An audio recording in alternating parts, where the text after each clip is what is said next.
On this episode of RC Kicks, we're checking out something that is insanely rare from Tamiya. So rare, you probably don't even know it exists. And that is the XB Trinity. I've been trying to hunt them down for the last 3 years. I've had two, but one, the really hard one, I finally found it in Italy and I've just imported it. So if you want to know more, stay tuned. Hit it, Charlie. Oh, yeah.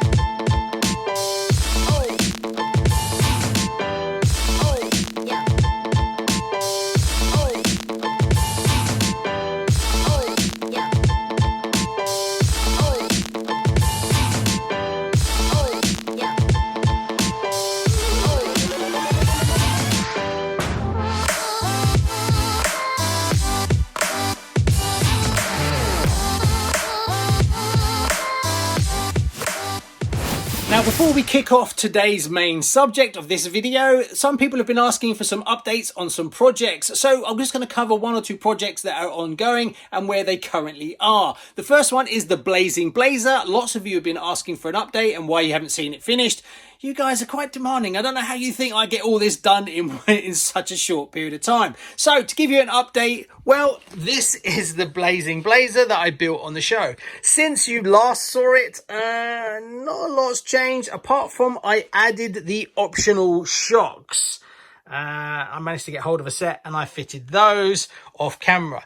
Now the plan with this is I'm getting a pro painter to do some of the work on this. So he's already started doing the head of the driver. It takes him a long time because the detail that I'm asking him to do and the paint he uses takes time. Now he's currently on holiday, so the plan is that over the next week I've got to paint this up in black. I've just received the primer that I'm going to do the body because that's what he likes me to use. And the plan for the body is I'm going to do it box art black, but I'm going to mask off the seats and leave them like plastic. Well, I'm going to prime them and then I'm not going to paint them black, obviously. He is going to paint up the seats because I wanted to do all the texture for the seats as well and get that kind of detail. Also, I've got to post over the driver body, so he's going to do that. But before that, I need to get this painted in black and then make sure it's all buffed up and I'm really happy with the paint job before sending it off to him. So that's going to happen over the next week, but you won't see that happen on the show as I'm not going to do a whole video just on painting this up black. Also, I'll have to do all the front grille and everything, but I don't have to send that to him. I just have to send the body so he can do the seats. So this is going to take a while, so don't expect it to be back on the channel for at least another month or so. But I'm trying to do it to the highest level I can, so I don't want to rush it. Also, you've been asking me a lot about this, the Night Customs sand rail, where it currently is at. Well, off camera, I've managed to put a steering wheel into it and a few other little bits and pieces. Front suspension, new servo, but apart from that, that's kind of where it's got to at the moment. I've swapped over a few bits and pieces just to make it look a little bit nicer. But I've still got to do the floor and then I've got to paint up the steering wheel and then find a driver for it. So it's going to be back on the show, but I'm not rushing this too. Also, I need to get some metal rims as well, but they're expensive, so it's going to take some time. So it's getting there, but I haven't done much. Well, not enough to bring it back on the show to do a whole episode. So there's an update on the Night Customs sandrail. I've also been messing with the just released Cougar. It's had a few updates, changed the wheels and tyres to be something a bit more modern. It has a weight over the nose, which is an aftermarket that's made. Then I put a carbon tower on it. It also has the rear carbon tower, which means you lose the flexible wing, but I really like it. It's nice. As you can see, it now has brushless power in it as a hobby wing. Easy run, what is it? I'm not sure what it is. It's a 5400 kV and it has an easy run ESC in it. I've also ordered some extra bits and pieces that are coming. It's got the ball bearing steering, the ball race steering is going to be fitted into it, and I also got the little nuts, the metal nuts for the lipo holder. I also moved the battery forward to push a bit more weight over the front. And what else is there left to do on it? I'm trying to get hold of a pro transmission as running this kind of power is pushing this a little bit. Also Mazda models to see if I could go that way, but they don't have any, and there is no Pro transmissions anywhere at the moment. So I'm just waiting. It's no big rush for me to get a Pro transmission for it, but this actually is going to be to a slightly higher standard. I've got to get a new receiver for it, as I want to put a FlySky Noble receiver in it, and then it should be pretty much up to speed to actually run as a proper vintage race car. Got some GT power chargers that I've actually got in for review, but I wanted to put a good few hours into using them for all my batteries so I can actually do a better review. So they're coming on the show soon, and then I'm going to give away one. So stay tuned for that. So just arrived is the GR Supra, just dropped by Tamiya. That will be on the show soon for an unboxing, and the body is going to be used on my MST drift car. Look at that. Isn't that stunning? The project I'm currently working on is this, the Nissan R91CP. I've just started painting it up. I'm just waiting for the red paint to come in. I had red paint, but it wasn't the exact right colour. This one I think should be PS 5 or 4 or something like that. So I had to order some, as well as I needed to get some smoke for the windows for this, as well as another project. But it's coming along. The difficult bit is done, which is all this bit around here. Reasonably happy with it. Obviously you get like separator lines, but I tried to do it as best I can, so you could get away with not actually having a sticker on there, but I will put that on. No masking whatsoever for this one, so you have to actually do all this yourself. Now a lot of people think, well, what happened to the lights? Well, I've actually got the liquid mask on the lights, and I haven't peeled it off because I haven't done the red yet. I've also done the spoiler, but there's a bit of it that needs to be red. This bit at the back here, so I've got to do that and then put the decals on it. It still needs a steering servo, but it's getting close to being fixed, so this will be on the show really soon. Now we come on to the main part of the video. It's these, the Holy Trinity XB. Now, I know what you're thinking, what's so special? Well, if you've seen some of the previous videos on these two cars, then you will know. But this one, now this one is the really, really difficult one to get. And I've been trying to get this one for 3 years. Yes, but I know what you're thinking. Yeah, I've seen them come up. No, you haven't. You've seen the other version. Now, this is kit 57714. It's an M1025 Humvee XB built, released the 1st of March 2002. Then they released another kit, which is 57762, which is M1025 Humvee XB built on the 21st of February 2007. So they look identical, but they're not. Not even slightly. The chassis underneath is completely different.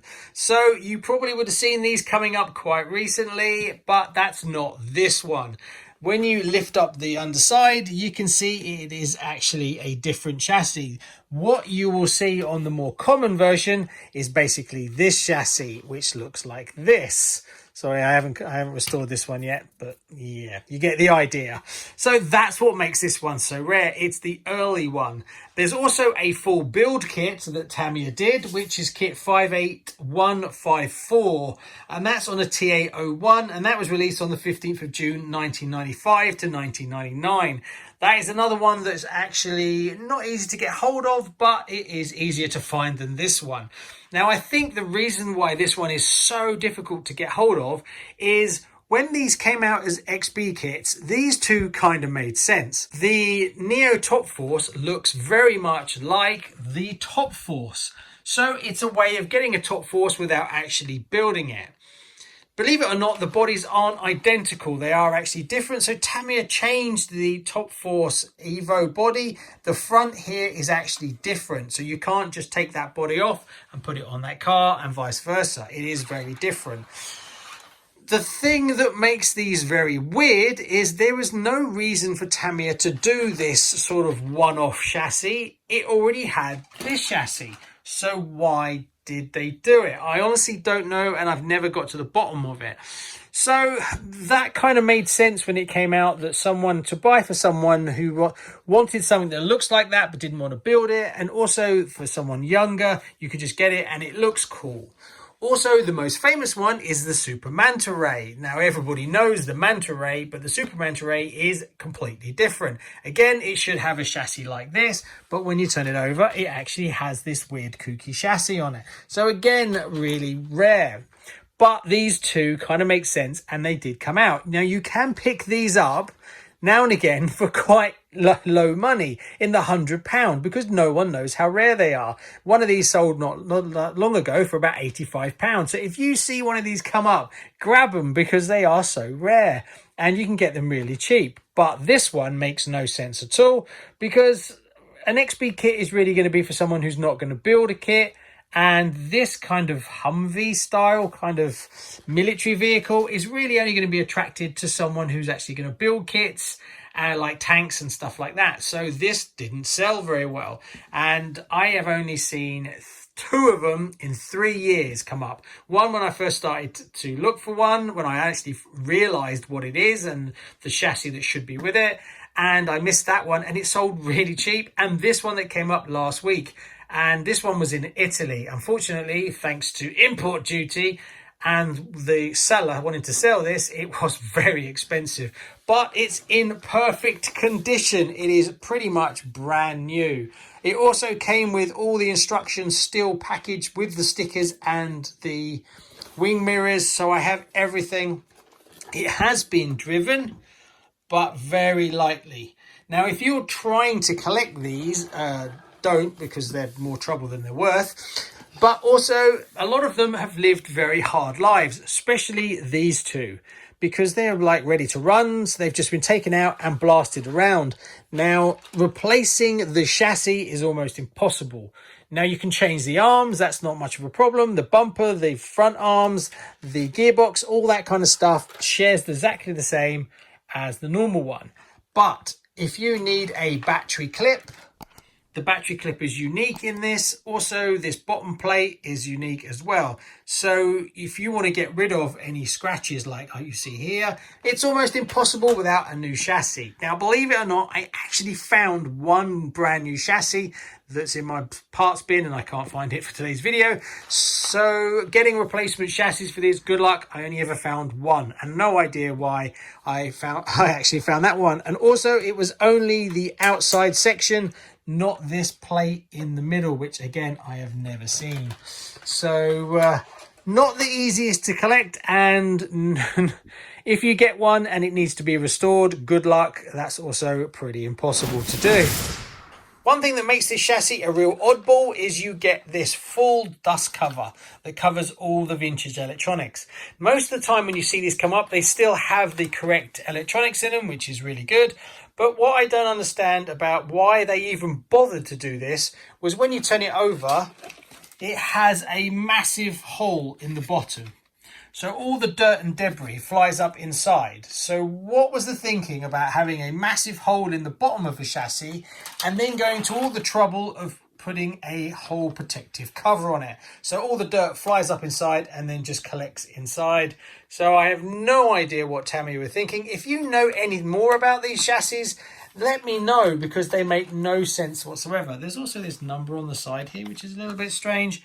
So I have no idea why Tamiya even bothered doing them. There is one small issue with this beautiful example, and I'm pretty sure you can see what it is. It's missing this top plate. Now, what's happened, it looks like the top plate's been removed and the mechanical speed controller and servo have been taken out, and it's been upgraded to an electronic speed controller. So I need to find an original electronics and this top plate. So my plan, it's not as bad as it sounds, because what I'll do is I'll keep an eye out for a Neo Top Force. These are the ones that come up the most, I guess, but there is some pretty ragged up ones that are pretty destroyed, and being that I'm after vintage electronics and this top plate, that doesn't really take much abuse, being that there's a cover over it. So being that they're pretty damaged up, they don't actually sell for that much, so it should be reasonably easy for me to get those parts to turn this one back into a original condition.